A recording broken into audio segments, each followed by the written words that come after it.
Olá, querido, graça e paz, pastor Ronaldo Costa por aqui.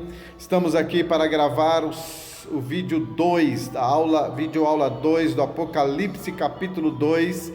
Se você ainda não acessou o nosso canal no YouTube, nós estamos ali no nosso canal Yazid Sharat no YouTube. Você pode acessar pastor Ronaldo Costa, Ministério Yazid Sharat, e você poderá acessar todos os nossos vídeos. Então se inscreva no nosso canal, compartilhe esse vídeo.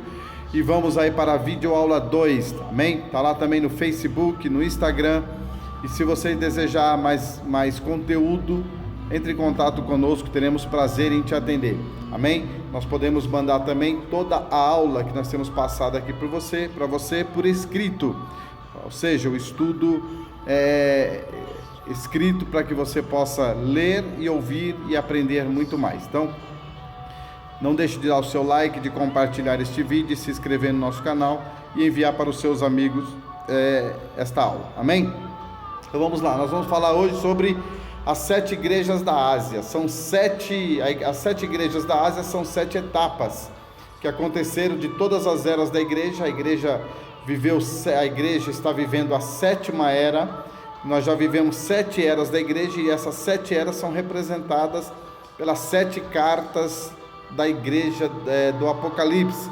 A igreja de João, da ilha de Pátimo, enviou para as 7 igrejas da Ásia. Então são 7 etapas. Todas as etapas da igreja são momentos proféticos na vida da igreja. Isso é importante que você entenda.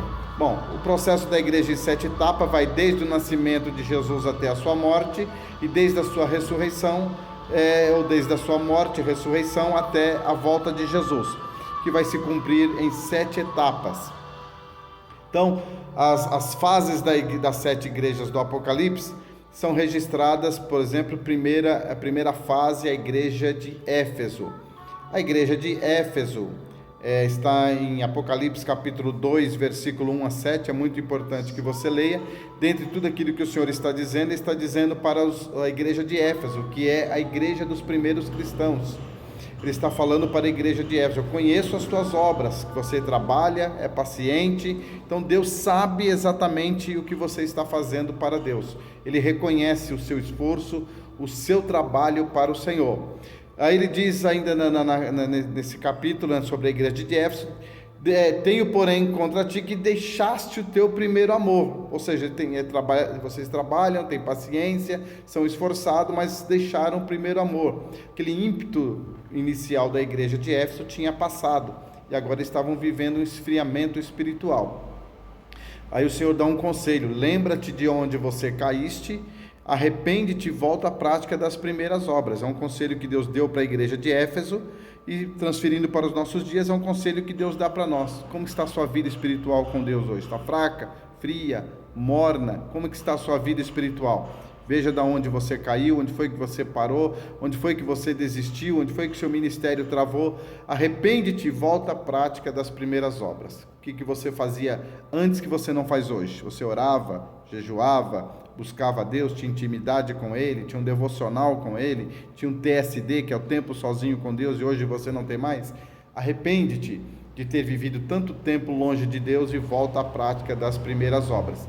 Porque senão virei contra ti, tirarei você do seu lugar, tirarei do seu lugar e do castiçal, se não se arrepender. Então é muito triste você ser tirado do privilégio de ser um filho de Deus, do privilégio de receber as bênçãos do Senhor.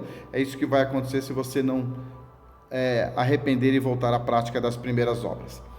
Ao que vencer, dar-lhe-ei a comer da árvore da vida que está no meio do paraíso de Deus. Então, a recompensa para o vencedor desta igreja é comer da árvore da vida. Então, Éfeso em grego quer dizer desejável, né? O que eles tinham? Labor, tinha obra. Bom, trabalho é aquilo que eu faço para Deus. Obra é aquilo que eu faço com Deus. Há uma diferença. Ele deseja esta igreja, e se ela não guardar, ele vai removê-la. Ou seja, se ela não voltar à prática das primeiras obras, não guardar a sua palavra, ela será removida do seu lugar de destaque, do seu lugar do candeeiro. Primeiro amor é o melhor do amor que Deus quer que vivamos, e fazer e ouvir o que se deve fazer. Então, este é o conselho de Deus para a igreja de Éfeso, a primeira igreja, a igreja do primeiro século. A igreja de Esmirna, que vai do capítulo 2, versículo 8 até o versículo 11, dentre aquilo que o Senhor falou para ela, é importante que você leia toda a história dessa igreja, escreve: e isto diz o primeiro e o último, que foi morto e reviveu. Quem é que foi morto e reviveu? Jesus. Jesus está vivo, ressuscitou, e ele foi morto, mas ele reviveu e está vivo para a glória do Senhor. Aí ele diz assim: ó, conheço as tuas obras e a tribulação e pobreza, mas você é rico. E a blasfêmia, também o Senhor sabe da blasfêmia dos que estão aí infiltrados, dizendo que são crentes e não são, mas são das sinagogas de Satanás. Aqueles infiltrados dentro da igreja que dizem ser crente, que dizem ser crente, mas na verdade atrapalham a sua vida, atrapalham a obra que você está fazendo para Deus, são um empecilho, são um embaraço na vida da igreja, na vida da noiva, na sua vida particular.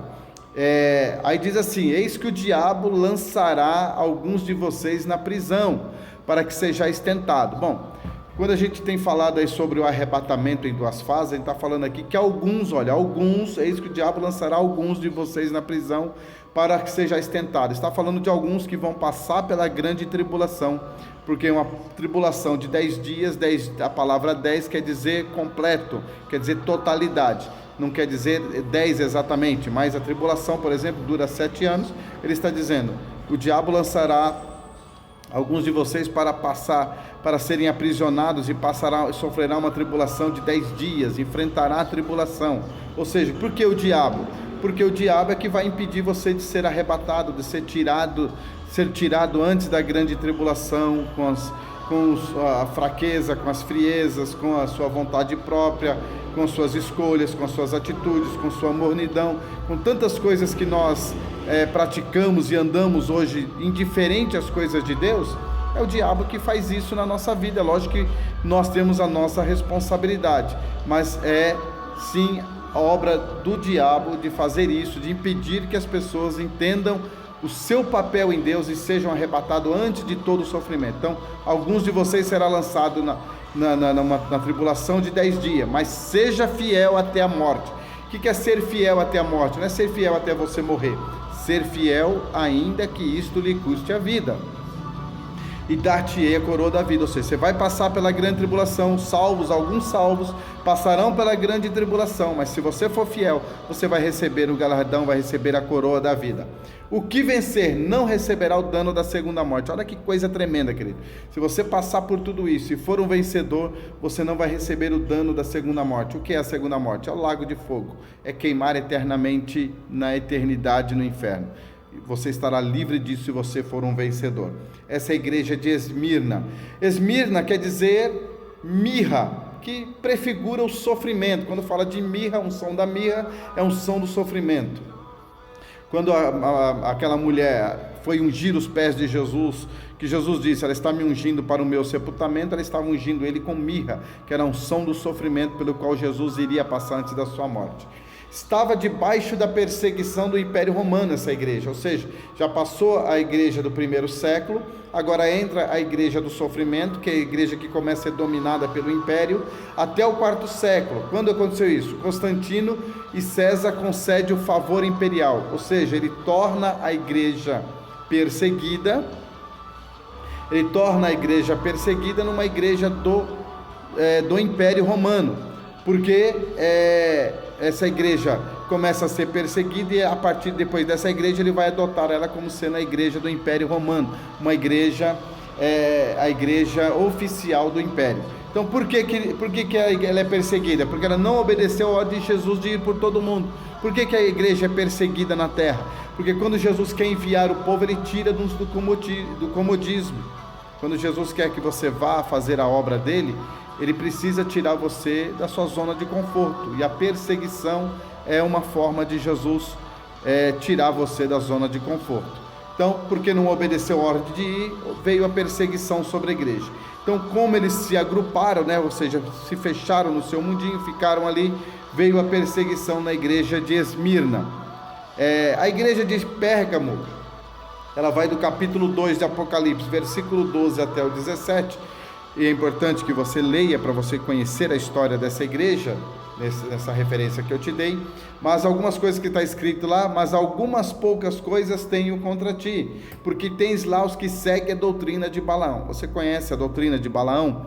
Foi aquele que fez o povo tropeçar, que lançou iniquidade no povo, incentivou, influenciou o povo de Israel a pecar, ensinou Balaque a colocar tropeços diante do povo para que o povo pecasse, e o povo pecando fosse amaldiçoado e pudesse Balaque prevalecer na guerra sobre o seu inimigo Israel. Então tem esse tipo de gente na igreja, tem esse tipo de pessoa dentro da igreja. Então esse tipo de gente é muito peculiar. Ele atua dentro das igrejas de uma forma que você muitas vezes não percebe, ele fazendo o irmão tropeçar no desânimo, lançando palavra, fofoca, disse-me disse, mentira. Então o Senhor está dizendo que no meio da igreja de Pérgamo tinha esse tipo de crente que seguiam a doutrina de Balaão, ou seja, o exemplo de Balaão, que fazia o povo a tropeçar, ensinava o inimigo a fazer o povo tropeçar.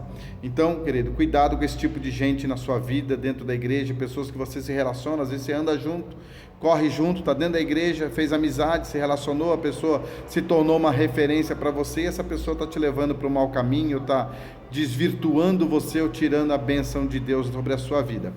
Aí há uma promessa, ao que vencer nessa igreja de Pérgamo, eu darei a comer do maná escondido, e dar-lhe-ei uma pedra branca, e na pedra um nome escrito, a qual ninguém conhece, senão aquele que a recebe. Então o vencedor dessa igreja vai comer o maná escondido. Pérgamo significa casamento. Por que casamento? É quando a igreja casa com o mundo. Como Constantino tornou a igreja oficial do império, a igreja casa com o mundo, ou seja, começou a trazer o mundo para dentro da igreja. Então, Pérgamo é a igreja mundana. Desde que Constantino aceitou o cristianismo no século XVI, depois que a igreja vence a perseguição, ela se casa com o mundo. Então, passa a perseguição, o império adota a igreja como sendo oficial, e aí ela vai casa-se com o mundo, trazendo o mundo para dentro da igreja.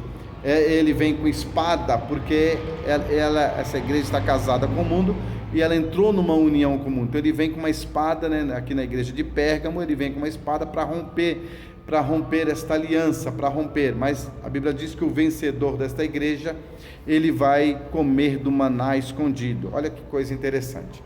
Então, a igreja mundana, casada com o mundo, foi a terceira fase da igreja que viveu nesta época. A igreja, ela foi aproximadamente do ano 400 até o ano de 1500 aproximadamente, foi essa igreja de Pérgamo. A igreja de Tiatira está do capítulo 2, versículo 18 de Apocalipse até o versículo 29.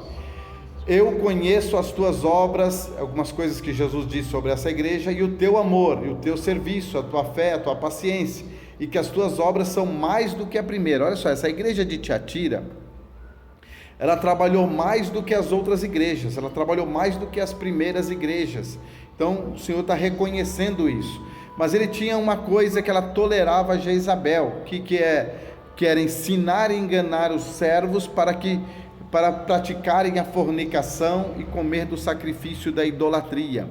Fornicação tem dois sentidos na Bíblia, tem tanto o sentido espiritual, que é o sentido de prostituir-se com outros deuses ou com outras coisas que não seja Jesus, e nesse caso prostituição e idolatria, prostituição espiritual e idolatria não está relacionado só a uma imagem de escultura, mas relacionado a tudo aquilo que toma o lugar de Deus na sua vida.